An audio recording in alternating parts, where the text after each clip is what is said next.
اعوذ باللہ من الشیطان الرجیم بسم اللہ الرحمن الرحیم۔ مفتاح القرآن جلد اول۔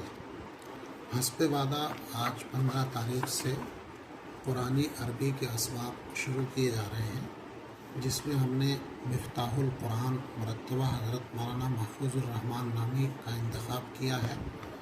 اس کتاب کے اسباق پڑھائے جائیں گے۔ امید کی آپ حضرات نے اس کتاب کو خرید لیا ہوگا یا پرنٹ کروا لیا ہوگا۔ اس کتاب میں اس بات کی کوشش کی گئی ہے کہ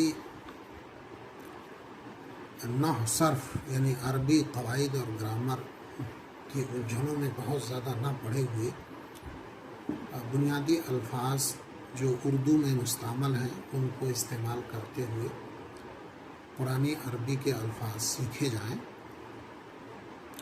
وہ بسم اللہ الرحمن الرحیم۔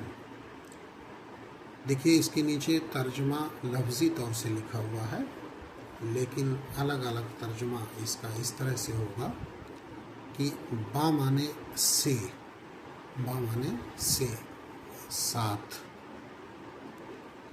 اور اسم مانے نام، نام، نیم۔ اللہ کا ذاتی صفات ہے۔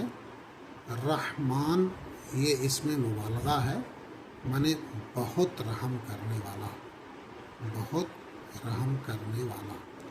اور رحیم بھی اس میں مبالغہ ہے، اس کے معنی بھی ہوتے ہیں بہت رحم کرنے والا۔ دونوں ایک ہی لفظ رحیمہ یا رحمو سے بنے ہیں، دونوں اس میں مبالغہ کے صیغے ہیں، الگ الگ وزن ہے۔ چونکہ لفظی معنی تو ایک ہی جیسے آتے ہیں، اس لیے فرق کرنے کے لیے کہا گیا بڑا مہربان بہت رحم والا۔ تو بسم اللہ الرحمن الرحیم اصل میں ہے بسم اللہ الرحمن الرحیم، جب ملایا گیا تو الف گر گیا۔ بسم اللہ الرحمن الرحیم، اللہ کے نام سے جو بڑا مہربان بہت رحم والا ہے۔ سے کیا مطلب؟ جو بھی کام کریں گے اس سے پہلے یہ مان لیا جائے گا کہ شروع کرتا ہوں۔ ایمانیات، ایمانیات جمع ہے ایمان کی، یعنی ایمان کے تعلق سے کچھ باتیں، وہ باتیں جن پر یقین رکھنا ہر مسلمان کے لیے ضروری ہے، اس کو ایمانیات کہا جاتا ہے۔ اللہ تعالی، تعالی کے معنی بلند، بلند و بالا۔ اللہ تعالی، اللہ جو بلند و بالا ہے۔ احد معنی ایک، صمد مطلب بے نیاز، جس کو کسی کی ضرورت نہ ہو اس کو کہتے ہیں صمد، یہ اسم ہے۔ خالقن پیدا کرنے والا، خلقہ معنی پیدا کیا، خالقن پیدا کرنے والا اسم فاعل۔ رازقن روزی دینے والا، رزقہ معنی روزی دیا، رازقن اسم فاعل روزی دینے والا۔ مالکن معنی مالک، اور ملکن بادشاہ، ملکن معنی بادشاہ، اور ملکن میم پہ زبر، لام پہ اگر زبر آ جائے ملکن معنی ہو جائے گا فرشتہ، جس کی جمع ملائکہ ہوگی۔ وہاب معنی بہت دینے والا، یہ بھی اس میں مبالغہ ہے، اس میں تفضیل۔ وہبا یہیبو معنی، وہبا معنی دیا، وہبا معنی دیا، وہبا معنی دیا، کسی کو دینا۔ وہاب بہت زیادہ دینے والا۔ تواب بہت معاف کرنے والا۔ تابا یتوب توبن مانے توبہ قبول کرنا، معاف کرنا۔ تواب بہت توبہ قبول کرنے والا۔ اللہ احد، اللہ ایک ہے۔ دیکھیے جب عربی میں اس طرح سے تنوین آئے آخر میں تو اس کا ترجمہ ہے ہوگا۔ ایسے لفظ میں اللہ سبجیکٹ، احد پریڈیکیٹ، یعنی اللہ کو مبتدا کہیں گے اور احد کو خبر۔ وہ جملہ جو اسم سے شروع ہو، ناؤن سے، اللہ اسم ہے، ناؤن ہے، تو ایسے جملے کو جملہ اسمیہ کہتے ہیں۔ اور اس کے پہلے صحیح حصے کو انگریزی میں سبجیکٹ اور دوسرے حصے کو پریڈیکیٹ، یا اردو میں مبتدا اور دوسرے حصے کو خبر کہیں گے، اور کہا جائے گا مبتدا اور خبر مل کر جملہ خبریہ۔ تو اللہ احد، اللہ ایک ہے۔ اللہ صمد، اللہ بے نیاز ہے۔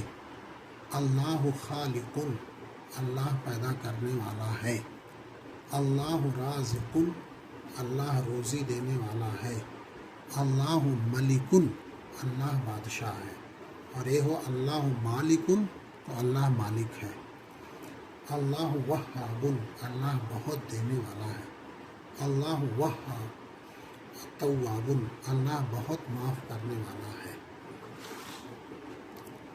اگلا پیج بھی دیکھنے، اللہ اکبر اللہ بہت بڑا ہے۔ کبیر کے معنی بڑا ہوتے ہیں اور اکبر کے معنی بہت بڑا، جیسے گریٹ اور گریٹر، تو گریٹر اس میں تفضیل سپرلیٹو ڈگری، اسی طریقے سے کبیر کے معنی بڑا اور اکبر معنی بہت بڑا۔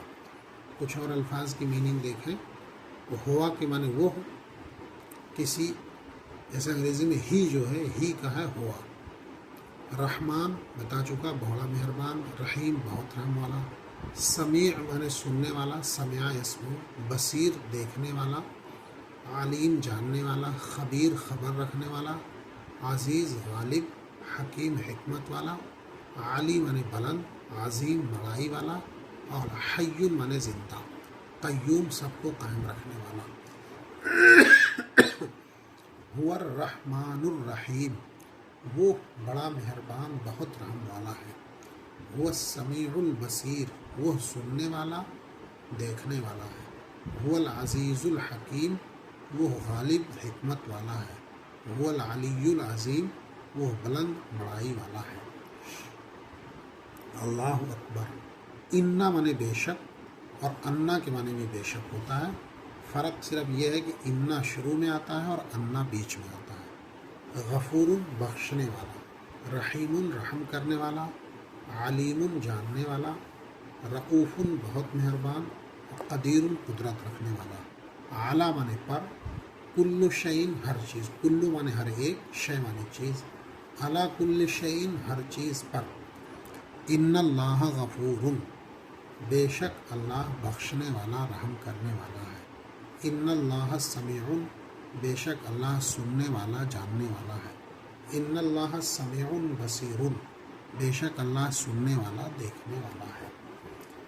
یہ 2 پیج کا سبق 10 اور 11، اس کے مفرد الفاظ جو سنگل ورڈ ہیں ان کو یاد کریے، اور جو جملے میں ملایا گیا ہے اس کو اتنے کی پریکٹس کریے اور یاد کریے۔ اس طریقے سے کوشش ہوگی کہ ہفتے میں 3 سبق یا 2 سبق ہوں اور جس کو آپ قاعدے سے یاد کر سکیں۔ ابھی فی الحال آپ کو کسی اور چیز میں نہیں پڑھنا ہے، بس جو الفاظ ہیں ان کی میننگ قاعدے سے اور ان کو ملا کر کے اتنا یاد کریے۔